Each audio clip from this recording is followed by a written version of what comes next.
Okay, let's come on to our side. So I was thinking today that we could go through a really good warm up, like before you're going to take a hike, because I know so many of you love to hike for cardio, hike for exercise.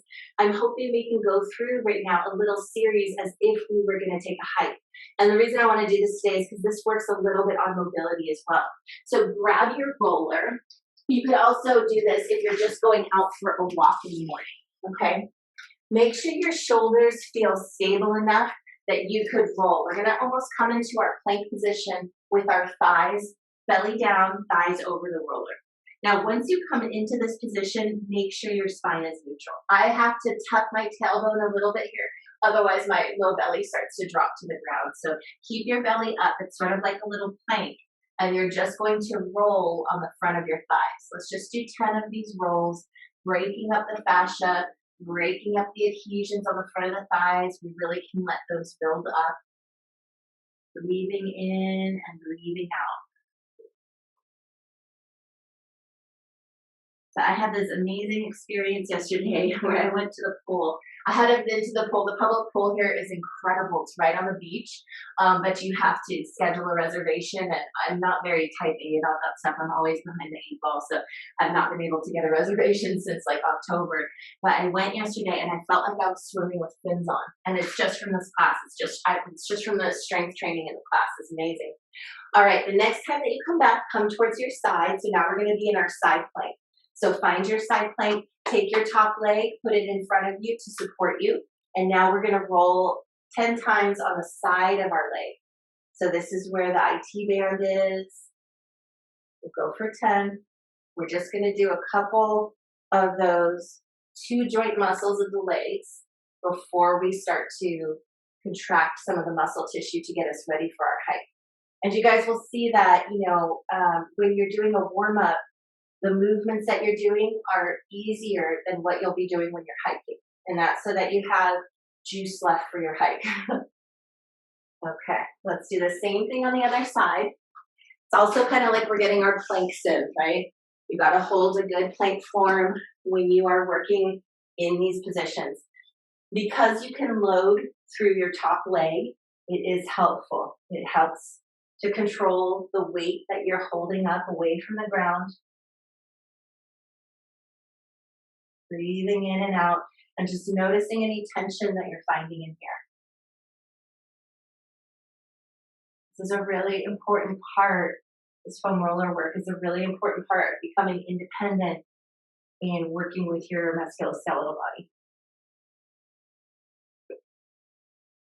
Great. Okay. After about 10 of those, it doesn't have to be a ton. It doesn't have to be perfect. You don't have to get all of the knots out. We're just getting some of them out. Rest your calves onto your roller. Find your neutral spine. So for a lot of us, we need to bend our knees here so that we can bring that little spinal extension in here. Now, if you have yoga blocks, you can use yoga blocks here. That will help as an arm extender.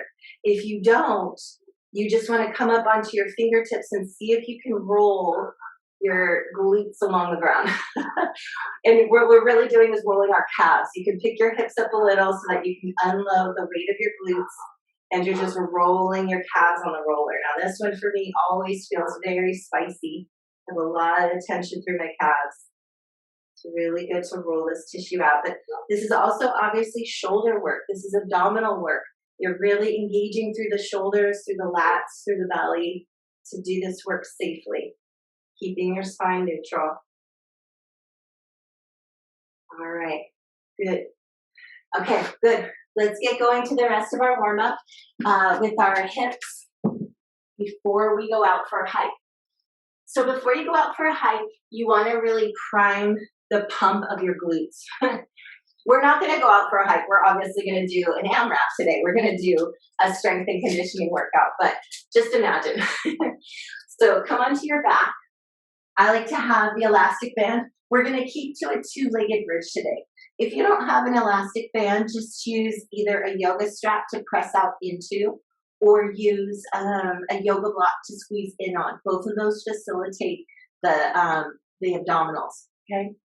So let's bridge. We're going to press our feet into the ground, engage the glutes, pick the spine up in neutral, extending and lowering.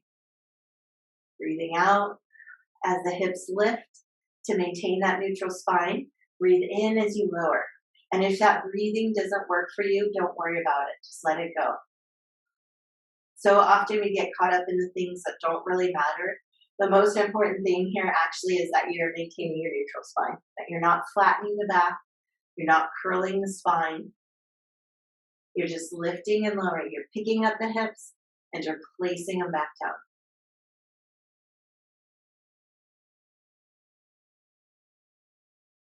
And good. Couple more.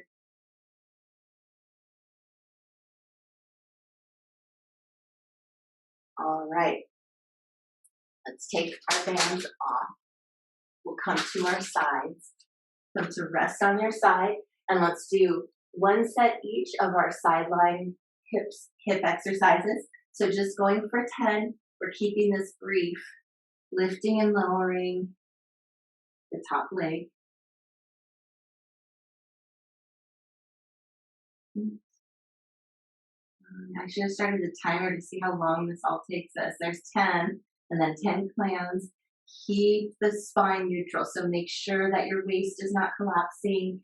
Make sure your spine is not rotating. You're nice and neutral.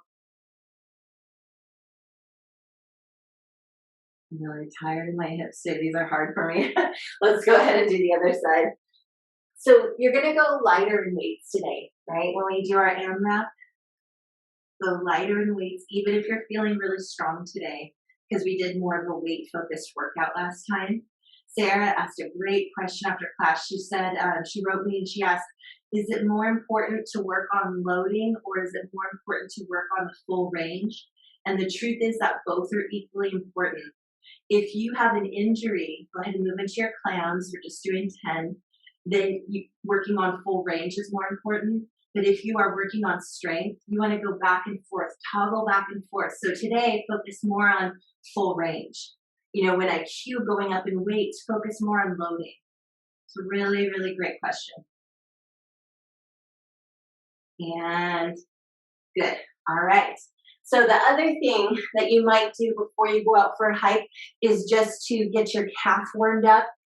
And for our calf warm up, it would be really nice if I had a chair, but I'm going to go ahead and step one foot. So come up to standing, step one foot back behind you so that you're in this runner's lunge.